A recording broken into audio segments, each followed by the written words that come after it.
Hello everyone, welcome back to our channel. In this video, I will be guiding you all onto how to post pictures in TikTok. Without any further ado, we're getting right into our video. The first thing we're going to do is open our TikTok app. After opening your TikTok, on the bottom you'll be able to see a plus sign. Click on it.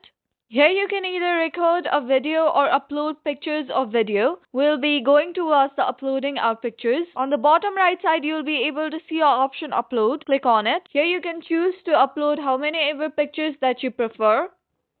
After you have chosen your pictures that you prefer to upload, click on next. After you have uploaded your pictures, here on the top you'll be able to see an option from where you can add songs. Here I will not be adding any songs. If you do prefer to add songs, you can search and add the song. Here you'll also be able to see various features such as text stickers, filters, crop, etc. You can either add text or you can also add filters and crop the pictures as per your liking. Here I will not be doing any of that. So let's skip on to our another part. Here we'll be clicking on next. After clicking on next, you'll be welcome to another page where you'll be able to see various options. Here you'll have tag people, add link, who can see this post, allow, save to device, share to. Here you can make the changes according to your liking. After that, click on post. And with that, you'll be all done. That was an easy step-by-step tutorial on how to upload pictures in TikTok. Thank you for staying till the very end of this video. If this video was helpful for you, don't forget to leave us a like and subscribe.